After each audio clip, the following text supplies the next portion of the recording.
Hey everyone, today I'm going to introduce Amelia. Now she has a unique way of doing business. She's actually in UK, but doing mostly business in US, but she does everywhere too. But I'll let her share what she does and what's her, kind of history and what she does now. So Amelia, kind of give you a little bit brief history bio from where you came to what you do now. Perfect. Thanks, Raju. So I am a real estate investor. I started investing in 2010.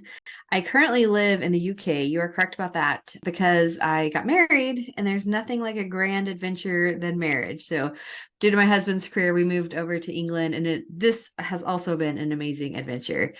But when I got started in real estate, I started first buying my own personal investments, and then I became a full-time realtor as well as a full-time property manager. At one point, we managed over 450 units, and I can tell you a lot of interesting stories managing that many properties. But I've always had the travel bug, and investing in real estate is a great way to create that passive income. And so that's just kind of what has kept me investing over time and continuing to invest primarily in New Mexico, but also my husband and I actually bought our house here in England.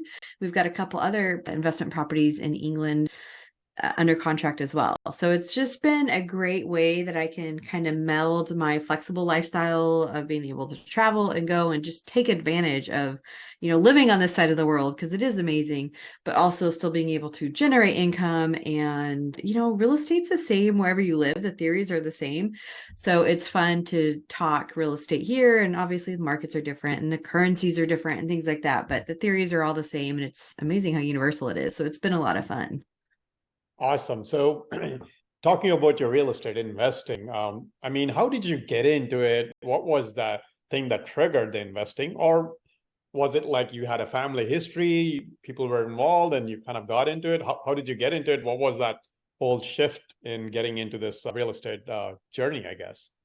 So honestly, it's in my blood. My parents have been in business with housing the longer than I've been alive. That's one thing that they tell me.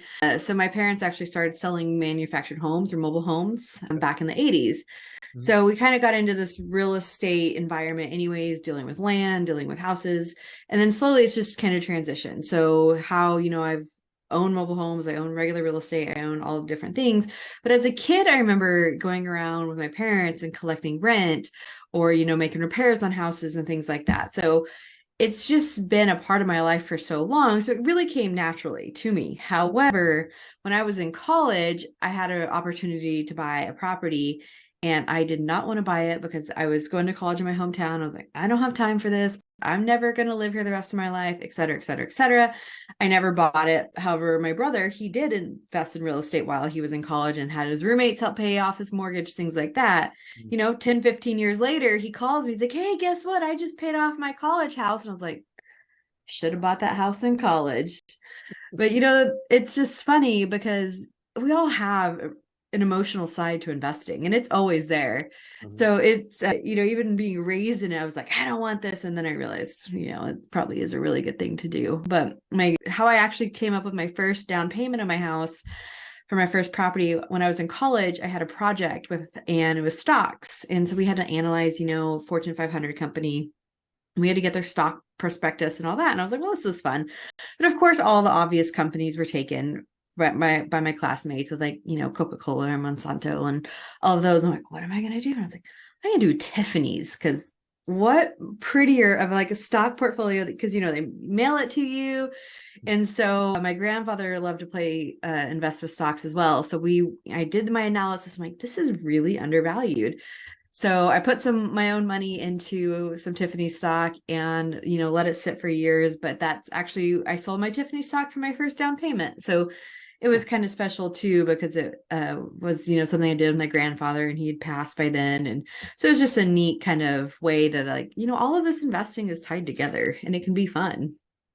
Got you. Awesome. So now you are, you shared this with me. Now you are into helping people do similar things like you do. So kind of share what you're doing now to help obviously other investors and what do you do there? How can you help them? And who are the type of people, you like to connect with? Yeah, no, I love working with entrepreneurs and, employees that are like stable at their job, have been there a long time, but are kind of concerned about what does the future hold? Like, where is my retirement going to come from? How am I going to quit my 9 to 5? How am I going to find this financial freedom that everybody talks about? But I really, being a realtor for over 10 years, being a full-time property manager, I saw so much in the industry. We've been a part of over 100 transactions of buying and selling and different things. So I've just been able to see a lot of things.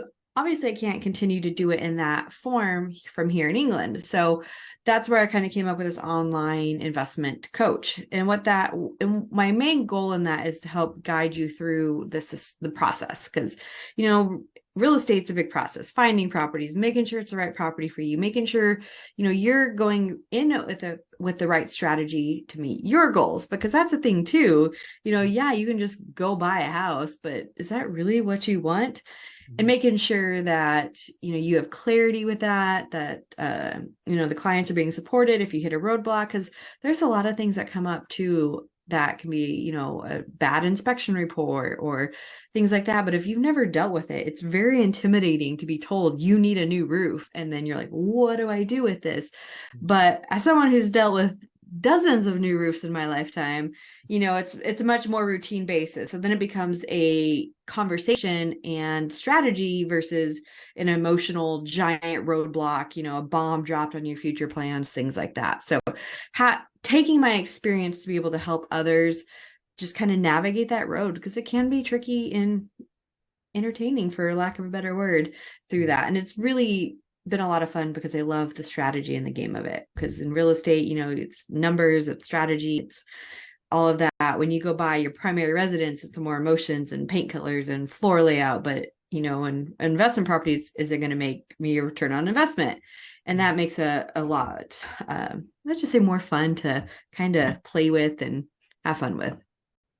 Awesome. So as you heard, Amelia can, if you're, like you said, a certain category of people who don't have the full-time time to be in real estate, obviously they need a lot of help. And I know personally, like when you're new to it, you don't know what things to look for. So that's the kind of coaching Amelia provides, and be along there with you.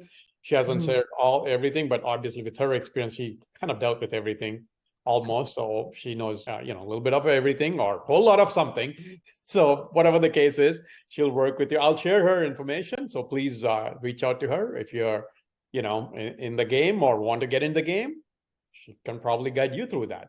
So with that, Amelia, I do have one interesting question. So you have a lot of stories. Is there one strange story or interesting story you can share about property management, real estate investing that's stuck in your mind? I have multiple, but I would say probably the strangest one that we've ever dealt with is this tenant's car blew up in his driveway.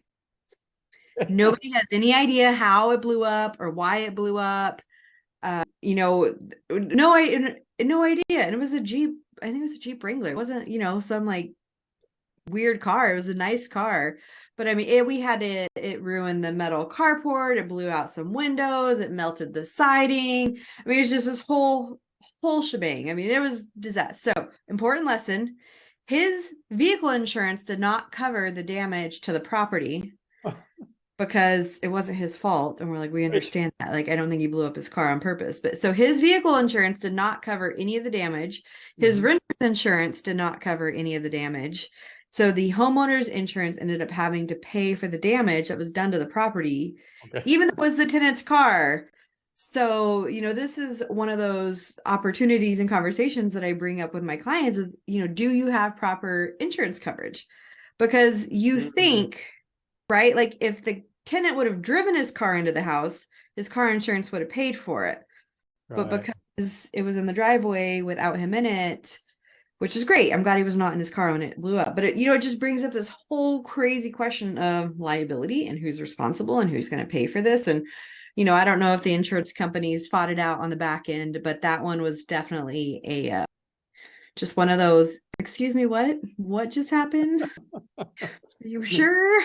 One of those. So that's probably one of the crazier stories that I've definitely been a part of that I've, again, learned a lot from. And those are these wonderful life lessons that I can bring forward to my clients because I hope nobody has to go through that. Perfect. I was going to say that. So she shared it. like you said, those are the things, right? I mean, I would know, for example, that kind of thing can happen, right? If I didn't hear Amelia's story. So, Yeah. that's the reason, one of the reasons you probably would want to talk to someone like Amelia to understand what other scenarios and all that stuff that can affect you.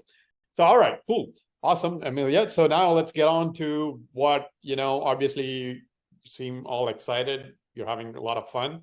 So what, I guess, keeps you excited and looking forward to the day? What inspires you to get up and do what you do every day, I guess? I love, again, real estate. I love the strategy and I love helping people discover how they can change their financial future. I was raised in a family that is very business oriented. I was discussing CD interest rates around the dinner table when I was a small child. I had my first bank account at 6 years old. I mean, so our family was just very open with a money conversation. And I am learning, and you grow up in your little world and you think everybody's like you. It is not true. So having those conversations about money, having those conversations about financial strategy, and having, what does your future look like? What do you want your future to look like? I spoke to a lady. I'm like, what would it be an amount that you want to retire on?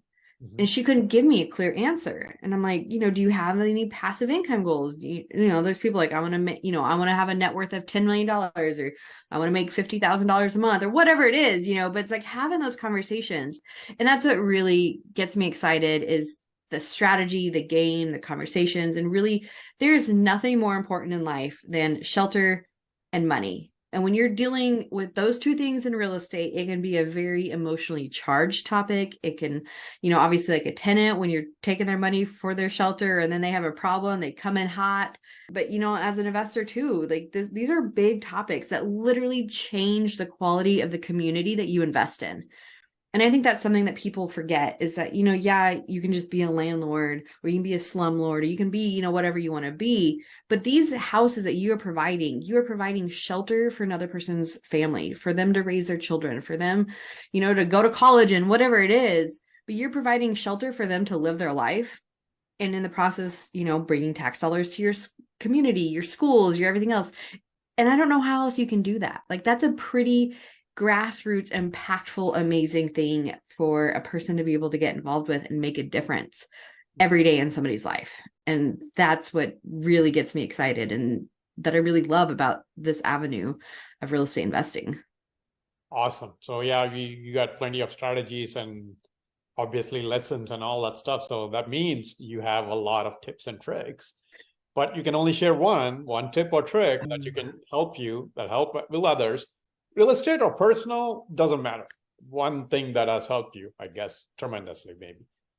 Probably one of the most helpful things, I'm going to sound, something my dad told me my whole life. So when you start quoting your parents, you're going downhill from there. But it's really just sticking to it. And it doesn't matter what it is. With real estate investing, the longer you invest, the quicker it pays off. Your career, the longer you're in it, long in the same industry, the better off, you're more experienced, et cetera, et cetera. So that's probably my biggest advice, is to just kind of pick and go down the road, learn what you can down the road.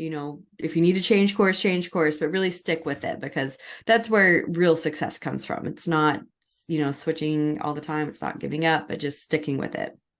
Awesome tip. Yeah, persistence. Anybody read Napoleon Hill's book, I guess, The Think and Grow Rich or Law of Success? Mm-hmm. Yeah, that's the number one thing, persistence. Yeah. He says that's an awesome tip, Amelia. All right. Like I said, I'll share Amelia's information. Reach out to her, especially going to be in the real estate investing, single family especially. Her tremendous experience managing properties, all that stuff will come in handy for you to avoid those issues probably. So anyway, thanks Amelia for taking the time. Thank you. I appreciate it.